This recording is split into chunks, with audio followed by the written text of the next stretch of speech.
Welcome.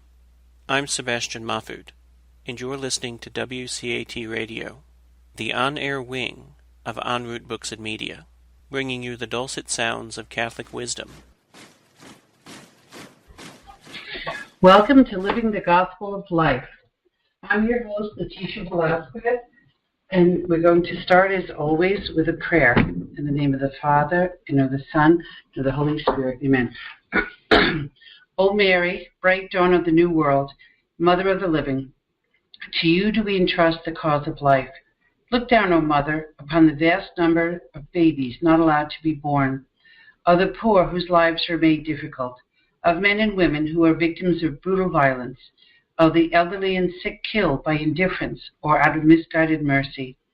Grant that all who believe in your Son may proclaim the gospel of life with honesty and love to the people of our time, obtain for them the grace to accept that gospel as a gift ever new, the joy of celebrating it with gratitude throughout their lives, and the courage to bear witness to it resolutely, in order to build, together with people of goodwill, the civilization of truth and love, to the praise and glory of God, the Creator and lover of life. Amen. Father, Son, and Holy Spirit again. Today is going to be an information session about all the late-term abortion bills that are being pushed through state legislatures. It's a very interesting phenomenon that every single state legislature that's run by liberals, it seems, New York, Vermont, Rhode Island, Virginia, these are some of the more extreme examples, are rushing to shore up their pro-abortion laws and expand abortion to birth and beyond. And the reason for this is, with very real trepidation, they foresee that Supreme Court Justice Ruth Bader Ginsburg is about to die, and that when she does die, she will be replaced by a pro-lifer, and that worries them very much.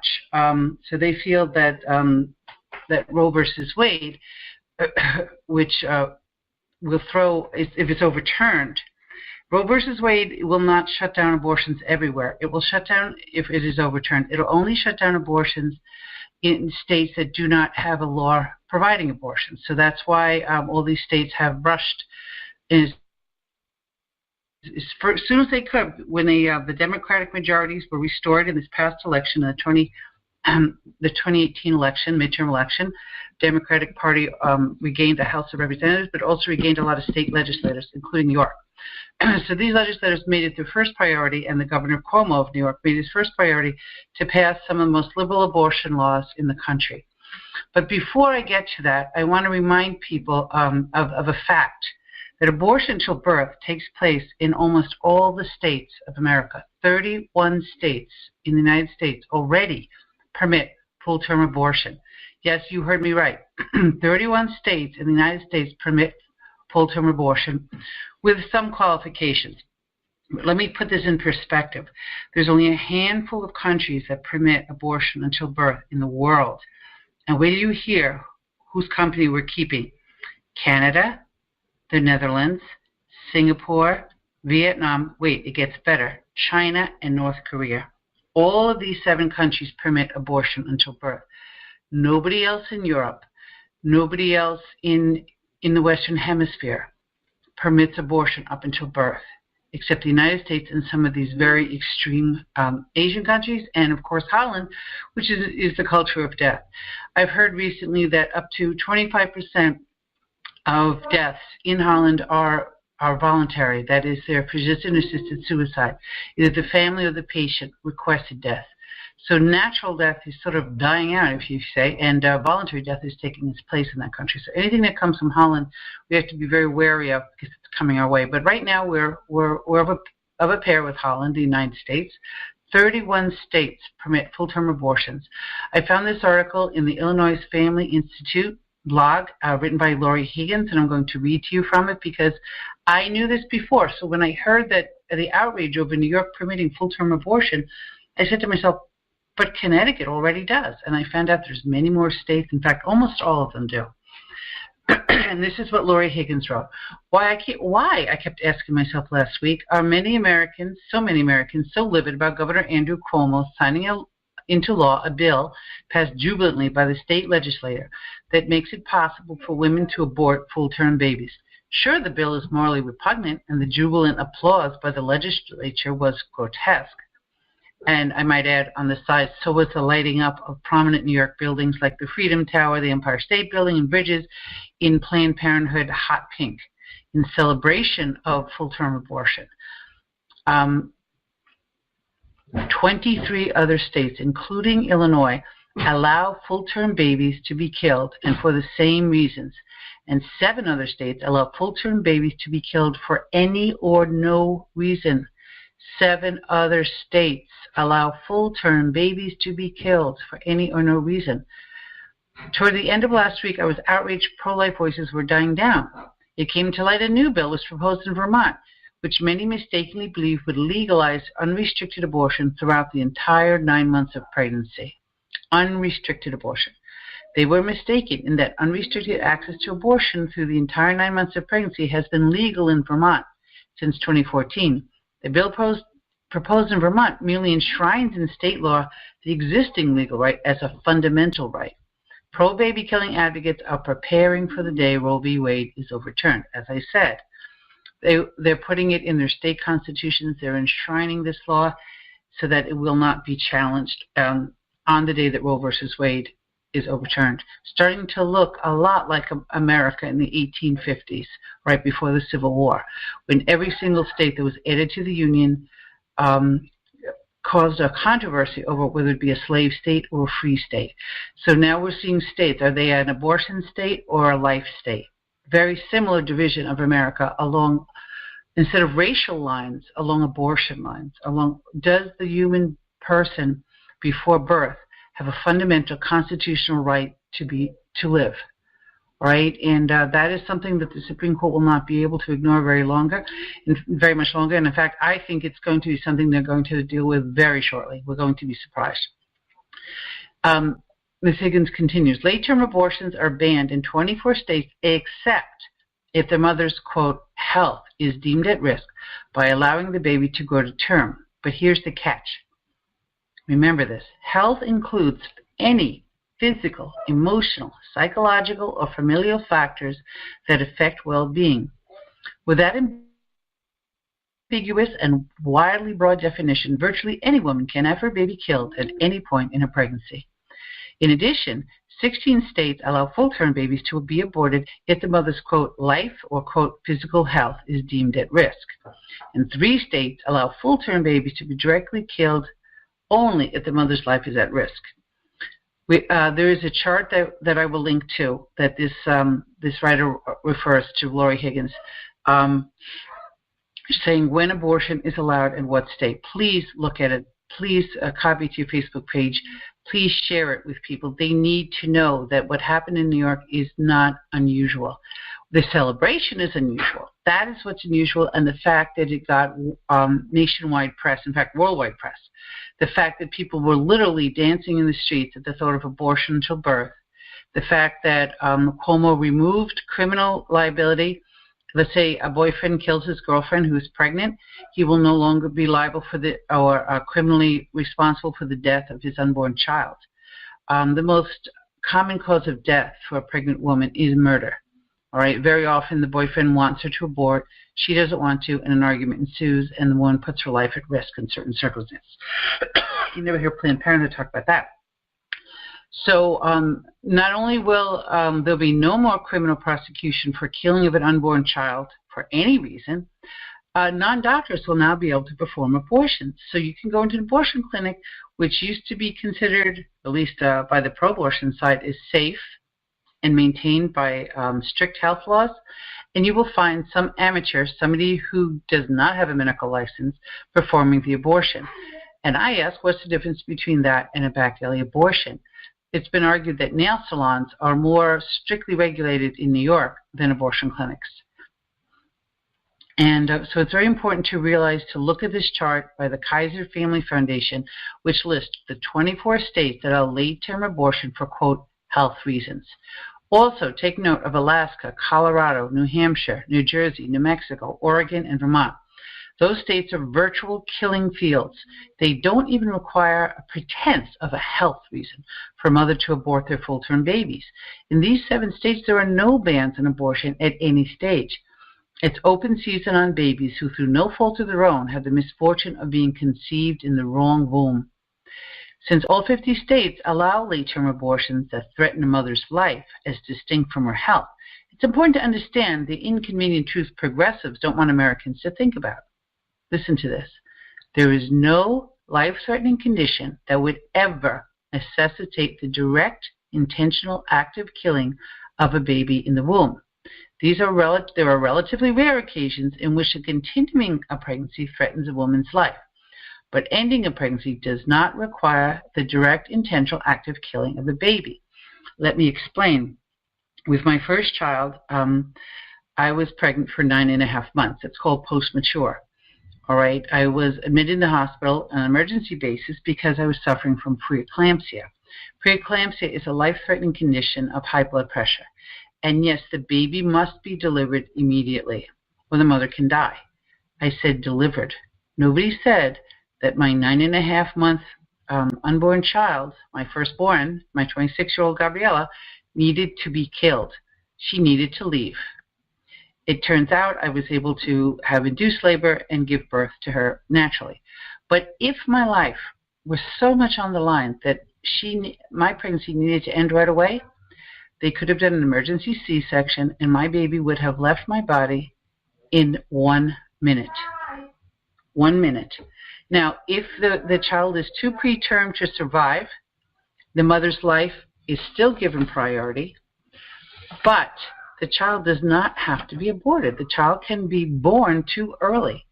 If it is done to save the life of the mother, it's not an abortion.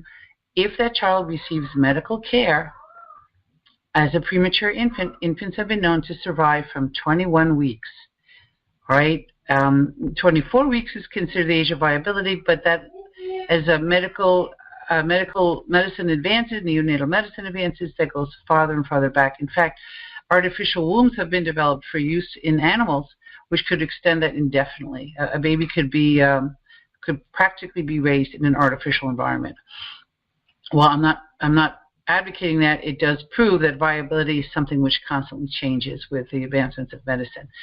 So it's important to notice that even in a tubal pregnancy, as we discussed in a previous show, removal of the fallopian tube, which does result in the death of the child, is not an abortion. The death of the child is called its secondary effect. All right, it's a principle of double effect. You save the mother's life. The effect that you didn't want was the baby's life would end. But you didn't go in there with scissors and chew that baby to death. You didn't suck it out with an aspirator. That baby died because the tube was removed. Now, that baby would have died anyway. No pregnancy has ever survived to birth in a fallopian tube. So you were just, unfortunately, making that death happen sooner in order to save the mother's life. So no one is saying that women are going to die as a result of this. What we are saying is an extremely rare case for the woman's life it is non-existent to require an abortion, but it is an extremely rare case that the pregnancy must be immediately ended. Remember, terminating a pregnancy and killing a baby are two separate things. The pro-abortion side has used the euphemism termination of pregnancy. But the termination of pregnancy doesn't have to result in a dead baby. It can result in a baby on life support. But what Cuomo's bill provides for is no medical attention to a child who is born as a result of a late-term botched abortion. I just read an article about a baby in Poland, a late-term abortion. The baby was born with Down syndrome, and the mother did not want this baby, so the baby cried in agony for an hour before it suffocated to death. That is what Cuomo's law accounts for. That's what it permits. And as the mother of a child with Down syndrome, I will tell you that the overwhelming number of late-term abortions are done not because the mother's life is in danger, but she feels that her mental health is in danger if she has to raise a child with a disability. She feels that her mental health will be impaired with the stress of raising a child with a disability. And as the mother of a child with a disability, I say that you can be stressed by any child. You can be stressed by a perfectly typical child who gives you a hard time in their teens or 20s. You can be stressed by anything. this idea that we should live a stress-free life and therefore anything that interferes with it must be destroyed is a very, very dangerous concept. And I feel that that is why most women in the third trimester must abort, feel that they must abort. They do not want that child born, even if that child could live a happy, healthy, productive life in another family. I've known many parents that have adopted children with Down syndrome. Catholic News Agency editor J.D. Flynn and his wife found themselves unable to conceive a child, and they adopted 2 children, Max and Pia, 2 beautiful children with Down syndrome. And then God surprised them with a 3rd child, a son, conceived naturally. They were very happy parents of 2 children with Down syndrome. And in my book, A Special Mother is Born, you'll read about Monica O'Brien, who adopted a little girl with Down syndrome and autism. Beautiful, beautiful stories of families opening their lives to someone with Down syndrome. So if you are pregnant with a child with Down syndrome and you don't feel up to raising the child, there is no reason to abort that child. There will be a family. There's waiting lists of families that are waiting to adopt a child with Down syndrome, who are prepared to do so, who may have done it before, know what they're getting into, and know the joy that a child with Down syndrome brings to their family. Know the love and the hugs and the silliness. And yes, the frustration sometimes, but what child doesn't bring frustration? What child doesn't oppose our will sometimes? Parenting is a journey of personal growth where you learn to deny yourself and follow the way of love. But any good Christian knows that that's the Christian way to do it, to deny yourself and to follow Jesus. And what's the way of Jesus? Carrying the cross. Yes, children are a cross and children are a blessing, but our culture has rejected the idea that children are a blessing and see children only as an impediment to happiness. Back to the health of the mother. There was recently on Fox News, Dr. Omar El Hamada, Hamada, a former Army surgeon who has delivered 2,500 babies. He sent out a tweet where he said, "There's not a single fetal or maternal condition which requires abortion in the 3rd trimester. Not one." Dr. Hamada lives in Tennessee, where the opposite of what's happening in Vermont and New York and Virginia is happening. There is a bill to ban abortion once the heartbeat of a baby is detected. Now, people can disagree on that, but I've heard convincingly that the heartbeat is present at 3 weeks. 3 weeks. That's when a mother finds out she's pregnant. That's when the pregnancy test is positive. 3 weeks. So on one hand, you have Tennessee banning abortions for 3 weeks, or moving towards that, and Vermont, New York, and Rhode Island, and Virginia looking to allow abortion until birth, using the cloak of the health of the mother. Mental health of the mother is a real red herring, and we're going to go back to Ms. Higgins' article at the Illinois Family Institute to see how that is abused to allow abortions basically for any reason. As I said before, Ms. Higgins continues, doctors can induce delivery or perform a C-section to save a woman's life in a life-threatening or emergency situation without dismembering, crushing, burning, or chemically inducing cardiac arrest, that is, injecting digoxin into the baby. If some induced deliveries or C-sections, babies will not survive, but that is wholly different from intentionally killing them. Obstetrician gynecologist and former abortionist Dr. Anthony Levitino explains. This is Dr. Levitino. Let me illustrate with a real-life case I managed while at the Albany Medical Center. A patient arrived one night at 28 weeks gestation in severe preeclampsia or toxemia, that is, high blood pressure.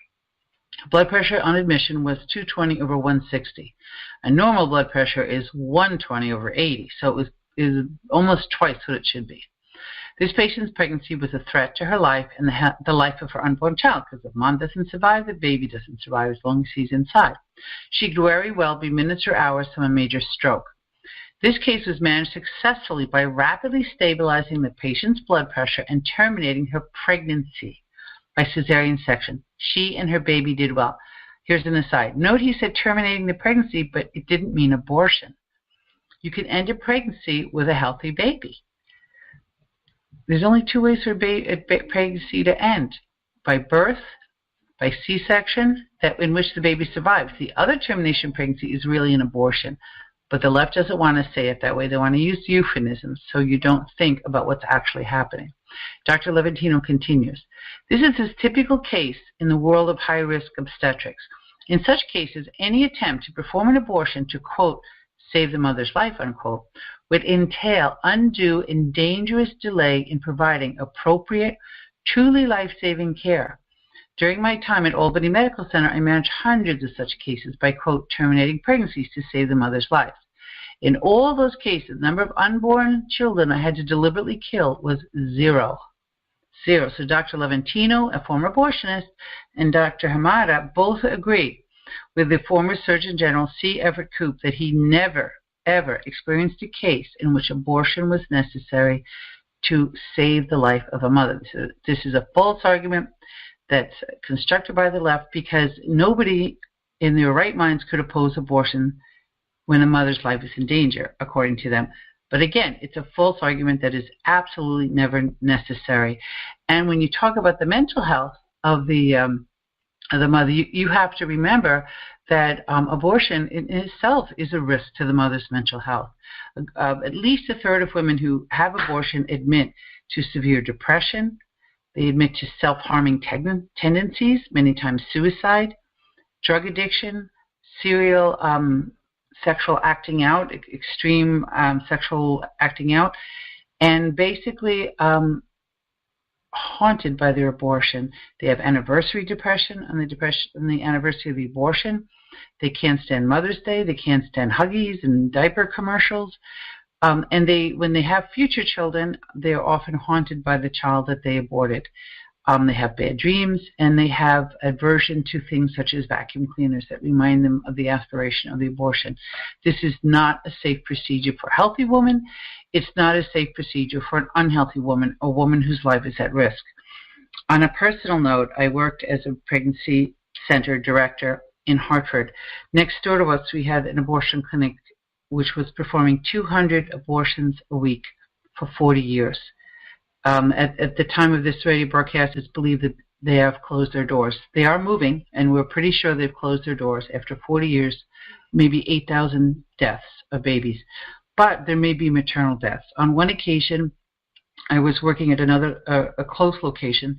3 of my counselors ran to me in a panic, showing me pictures of a young woman who was taken out by ambulance to the abortion clinic with a sheet over her head.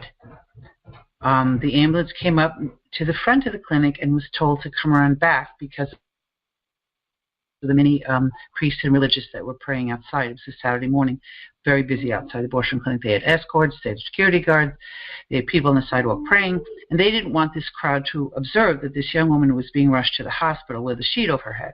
We don't even know if this poor woman was still alive. All that we know, she had beautiful long black hair that came over the side of the ambulance, and we were praying for her. We did take pictures to document it. Later on, we reported this to Operation Rescue, who obtained the 911 transcripts, which are available through Freedom of Information Act. And it was discovered that the abortion clinic nurse called the ambulance saying that the woman was, quote, bleeding heavily. The ambulance wanted to rush right there, and she said, no, we're not finished with the procedure. So although this woman was hemorrhaging, the abortion had to continue because the baby wasn't dead yet. So if that meant that the mother was going to die too, according to what you can hear in that phone call, so be it. The baby had to die, because if that woman left the abortion clinic with the baby still alive, that would be considered a failure. Never mind if it cost her life or severe health risks. But that baby had to die. So it wasn't really about saving the life of the mother, because again, when the ambulance arrived at the abortion clinic, it was told to go around. So again, precious moments were lost as the ambulance was told to go around back to not embarrass the abortion clinic. We caught the pictures anyway.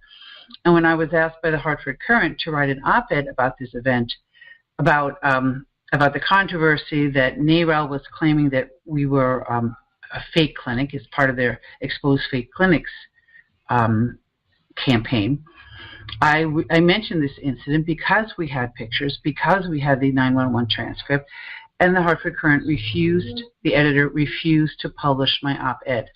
You can see it in the Independent Journal in Manchester. It was published in another site. I will put that on my website.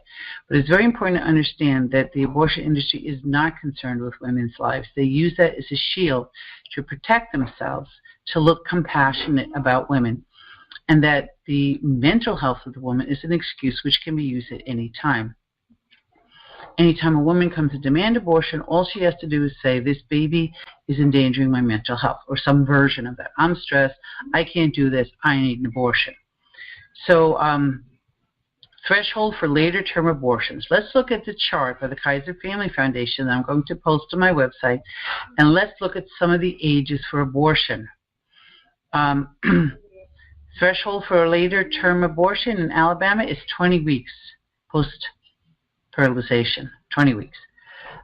Later-term abortion permitted when a woman's life and physical health. See, Alabama's a little strict. It's in the South. Life and physical health. They don't see mental health. Right? When a lot of other states, like Connecticut, where I live, the cutoff point is fetal viability, which many have interpreted as 24 weeks. Like I said, that seems to be the agreed definition. But again, that could move. And life and health of the mother is when abortion is permitted. We had a young woman in our pregnancy center who was very set on having an abortion, and for several weeks she was coming to us for counseling and seeing videos about the development of the baby, about newborn care, about labor and delivery, and seemed to be changing her mind. Unfortunately, something in her life happened, and she was very set on having the abortion after about 4 weeks of seeing baby videos and, chatting with us and being very happy about the upcoming birth of her child, getting clothing and accessories for her child. She went to the abortion clinic, was denied an abortion because she was post 24 weeks, and we were told that she went to a hospital where she was given the abortion after 24 weeks. She must have made the argument that her mental health was threatened.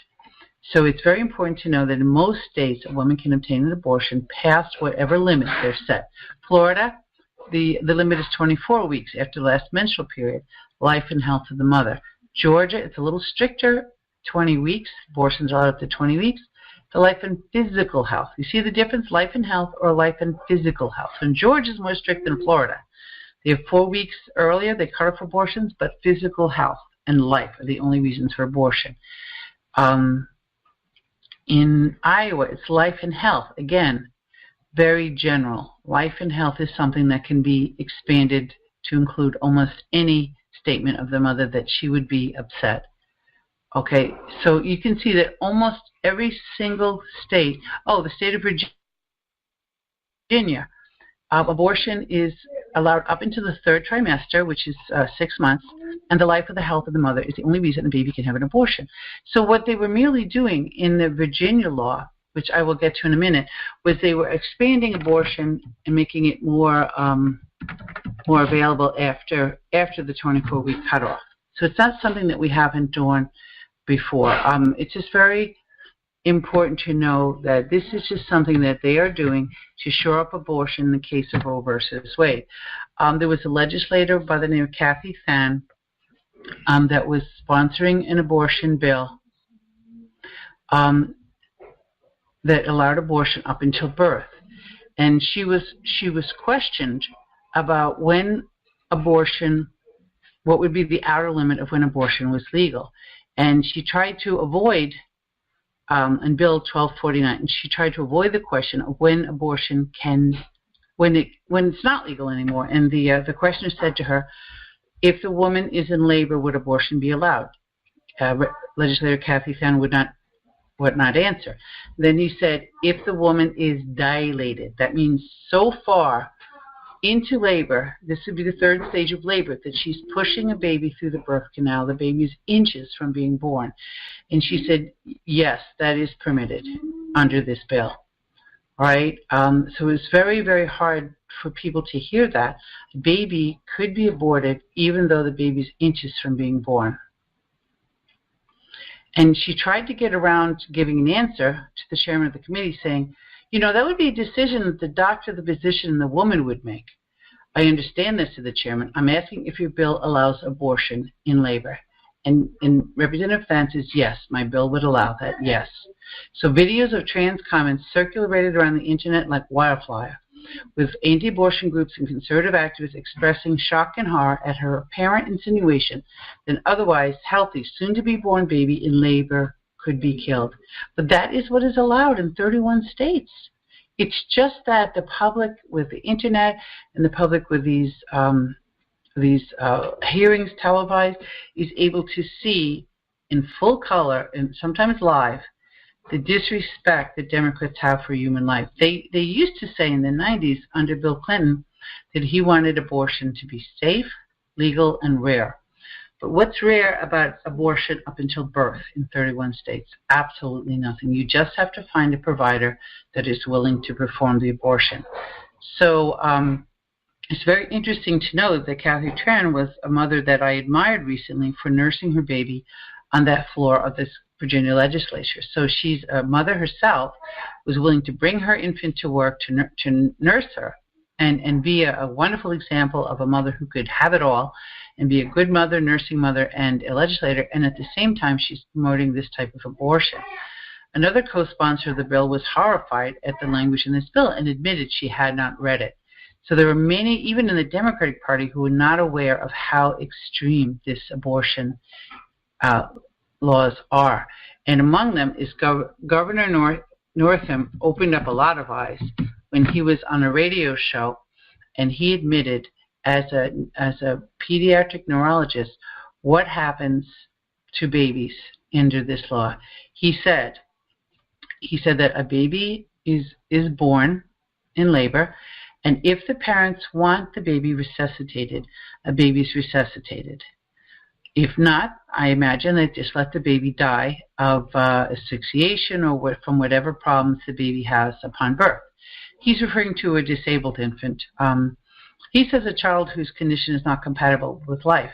But as far as I'm concerned, if a child lives through birth, how is that not compatible with life? Not compatible with the life we want. Everybody wants a fully healthy child that lives up until 80, 90 years old. But if a child can survive birth, then certainly their condition is compatible with life. And then Governor Northam said that the baby would be made comfortable. I think that means the baby gets wrapped in a blanket, all right, after he or she is revived. And then the parents and the doctor enter into a discussion. And this discussion is to determine whether or not to kill their child after the child is born. Now, there is no one on earth who considers the murder of a ready-born child anything but infanticide. They won't say it. But that doctor, who's also a governor, pediatric neurologist, has just admitted that the bill would provide for infanticide if the child has a life-threatening condition. Again, if the condition is so life-threatening and the child survives birth, why kill it? Why not just allow the child to be adopted by a family who would care for that child? There are families that are so giving that they will adopt children with terminal conditions, with life-threatening conditions, as I said before, with Down syndrome. There certainly are alternatives. If the parents cannot parent, no one wants them to parent. No one wants to force parents to parent a child that they feel unable to. Although my book, A Special Mother is Born, is full of 33 examples of parents, many of whom thought they were not up to raising a child with special needs. Many of them whom thought they didn't have the strength, the spiritual, moral strength, the family support, the finances, and somehow, through the grace of God, they found that. But not every parent is up to that. You know, the parents in my book, a lot of them are superstars. A lot of parents don't feel up to it, and that's fine. Give the baby up for adoption. Why must that child be killed, even in the third trimester?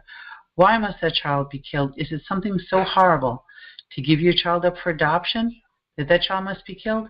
It's just a sign of this society that we're so self-absorbed that everything has to be to our convenience. And if a child with our genes is found to be unequal to us in whatever means that we use, that we don't want that child to exist anymore, and we will have that child killed.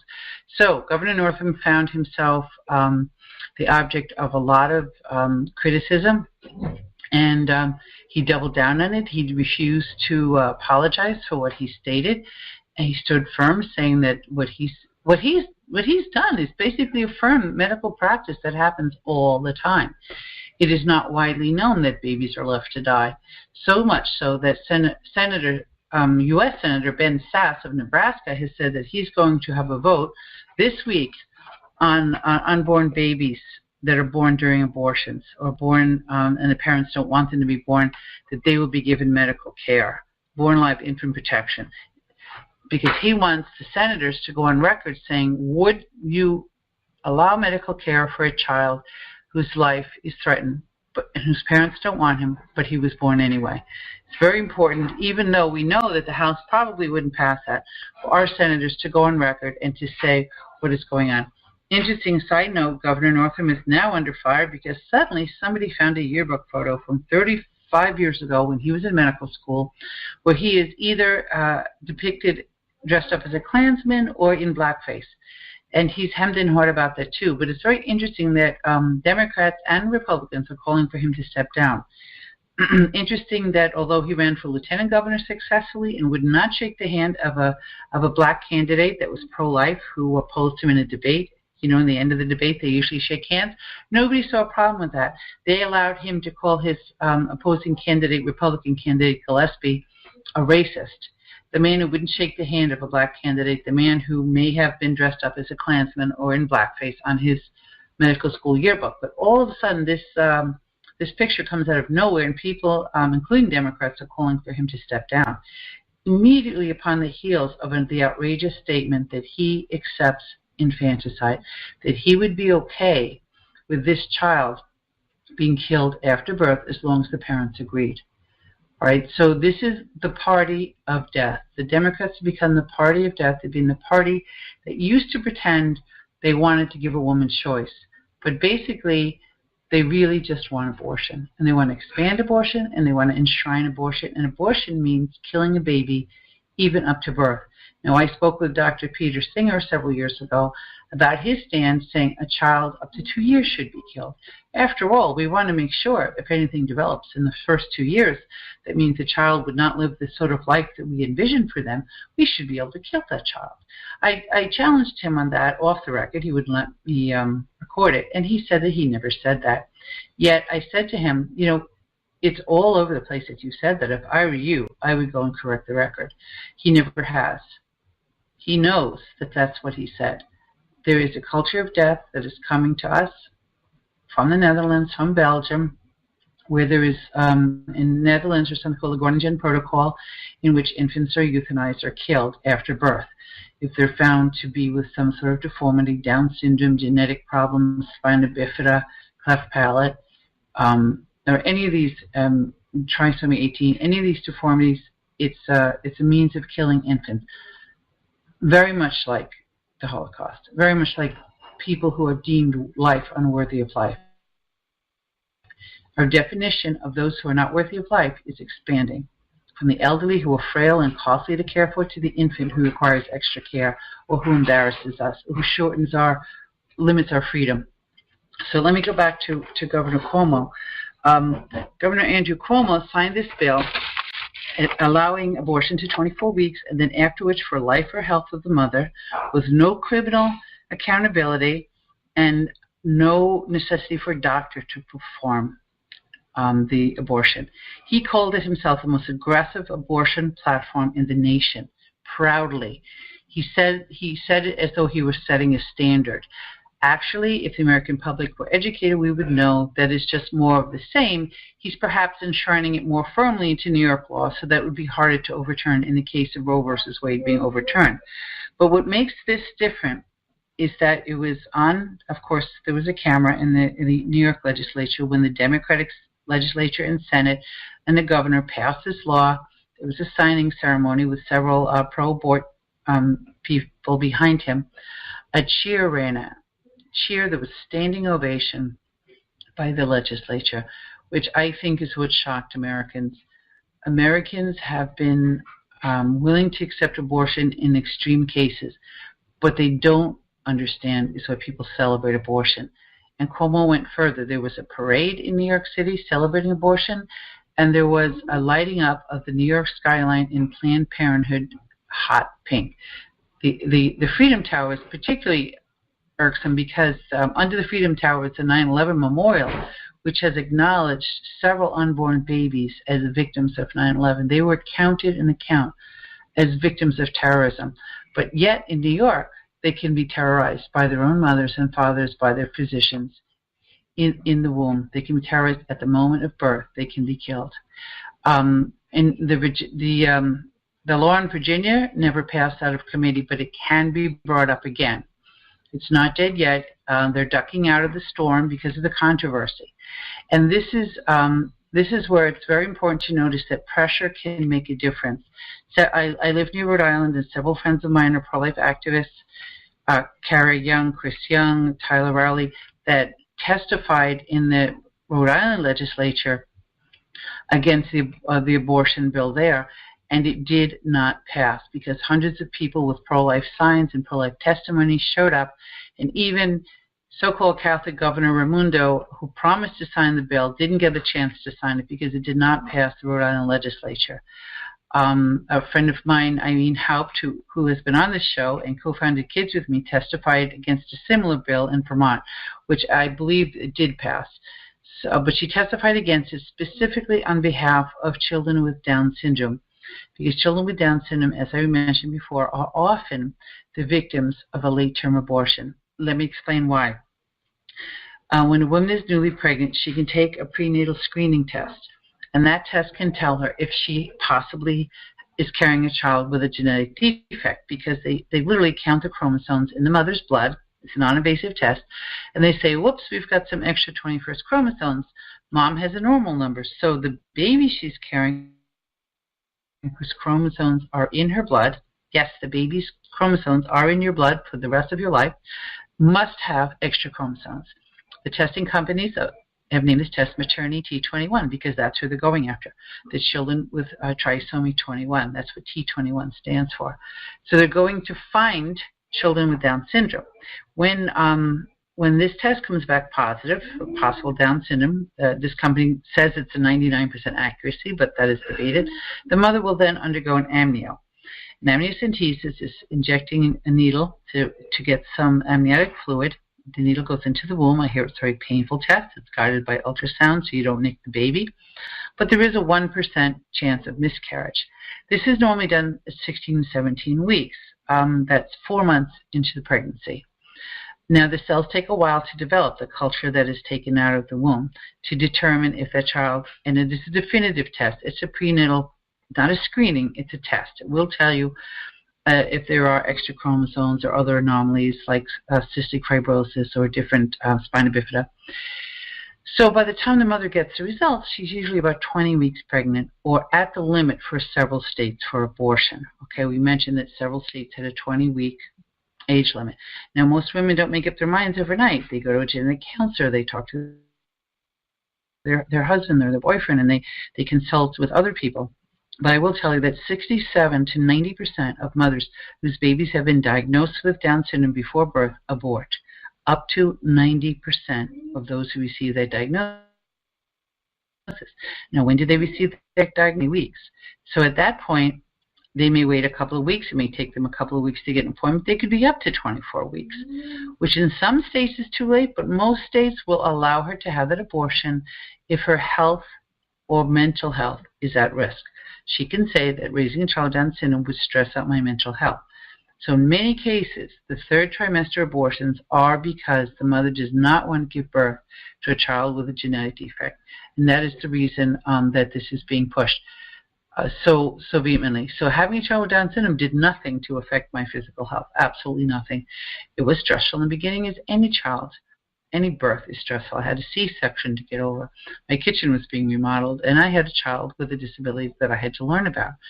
But all of these things are manageable with support. Why aren't we supporting the mothers who are expecting a child with disabilities, giving her the support at the moment she needs it?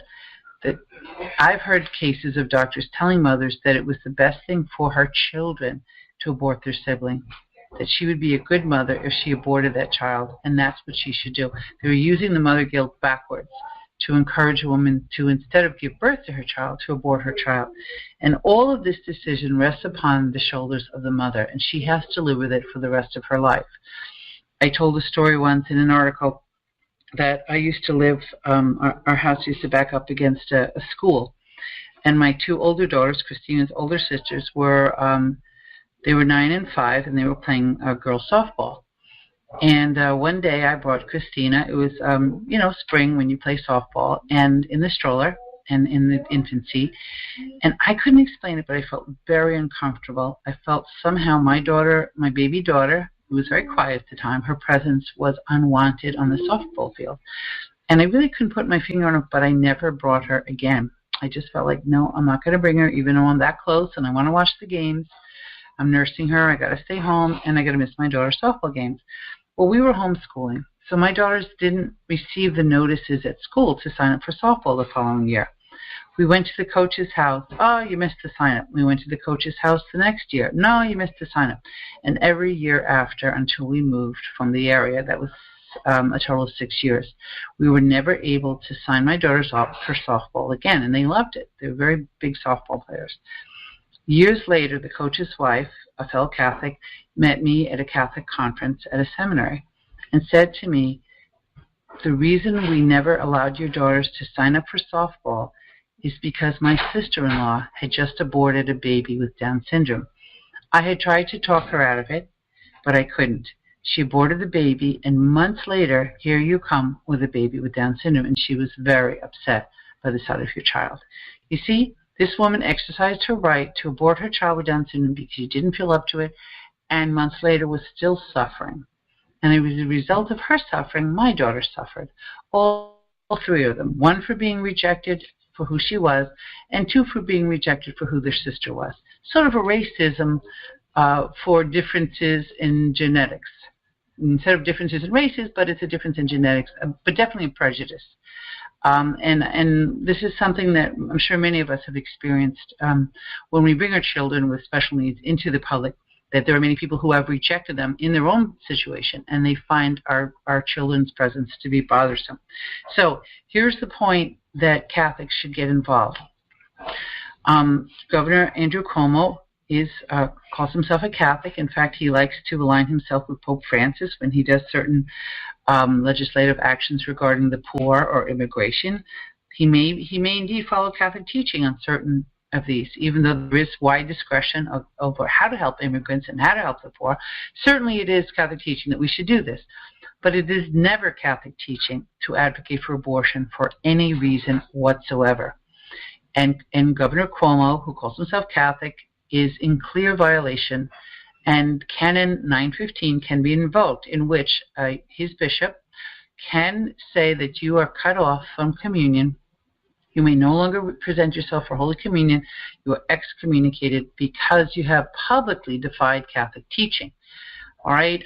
There have been large clamors for Cardinal Dolan and for the Bishop of Albany to impose Canon 915, and although the Bishop of Albany admitted it could be done, he said it wouldn't do any good and that Cuomo might wear it as a badge of honor. Possibly true.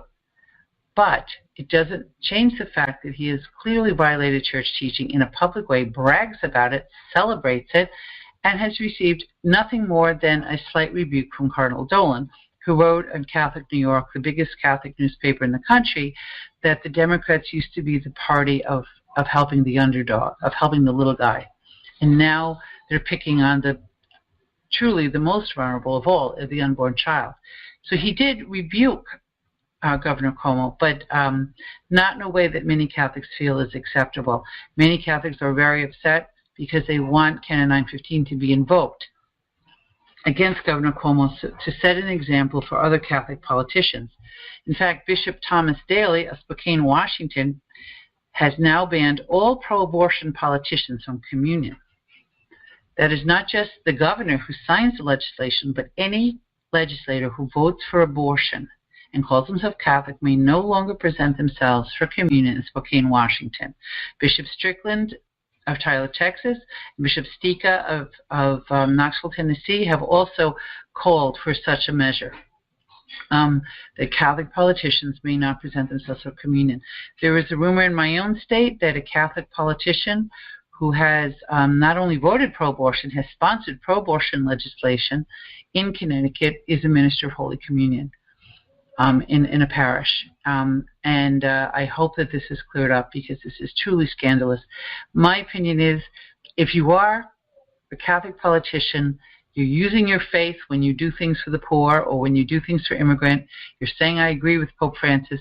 And then Pope Francis himself came out the other day saying that politicians must promote life, must not promote abortion.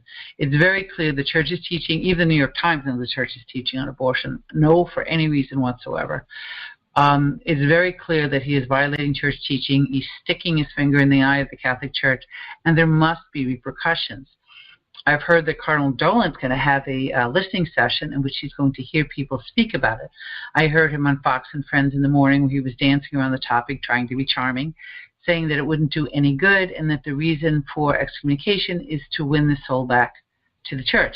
Yes, we do want to pray for Governor Cuomo on participating in a novena for his conversion, but in the meantime, Catholics are highly scandalized by this type of posturing by Catholic politicians while the bishops do not rebuke them in this very serious manner. So I'm hoping that if Cardinal Dolan has this listening session, that he will hear loud and clear from Catholics that are very frustrated, Catholics like me that are working very hard to change hearts and minds, that are working in pregnancy centers, working very hard to save the women from the slaughter of abortion that hurts their souls and hurts their hearts forever, that we need the support of our bishops to say this is wrong. You're not in a state of grace if you propose abortion, promote abortion, and you must be punished.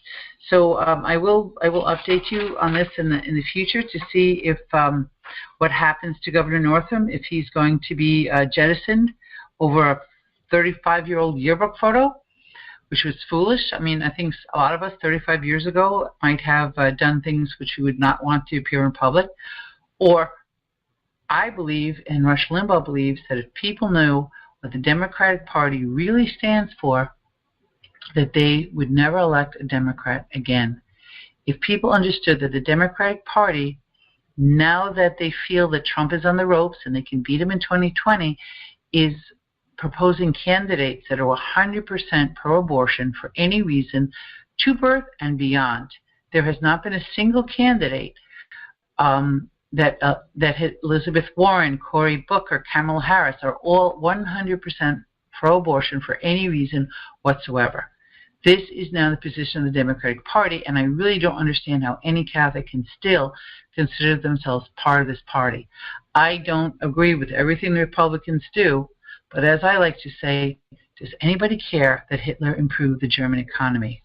Nobody remembers that he helped the German economy. The only thing we care about, the Nazi regime, Hitler's regime, is that they violated the human rights of millions of innocent Jews, gypsies, homosexuals, Catholic priests, mentally ill, mentally handicapped people. Innocents. Millions of innocents were sent to their death under Hitler. And in this time, we are facing what appears to look like a civil war. States are being divided. States in the South, like Tennessee, are passing heartbeat bills where abortion is prohibited after heartbeats detected. Ohio and South Dakota have passed bans on abortion for Down syndrome. And yet we have states in the Northeast mostly that are passing liberal abortion laws for any reason. And this country is becoming more and more polarized. And our faith leaders need to stand up. Franklin Graham is trying to rally faith leaders to come out strongly against abortion in this country, and we pray that the American bishops unite also against this most critical moral evil of our times. You know, faith leaders and priests and bishops and pastors were very important in the pro-abolitionist movement. They were very important in the civil rights movement. And abortion is the civil rights movement of this time. Obianuju Okiocha, who I someday hope to have on the show, is an African pro-life activist.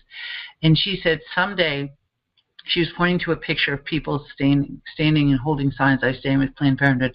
Someday people who are in these photos, 35 years from now, are going to be embarrassed and try and deny, like Governor Northam denied that he was in the Klan photo with the blackface person.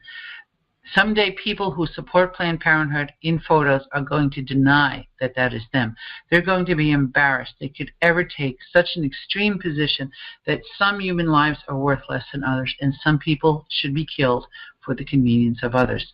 Thank you for tuning in today and living the gospel of life. God bless you. We hope you enjoyed the program and will join us back for another show on WCAT Radio. This is Sebastian Mahfood. Good day.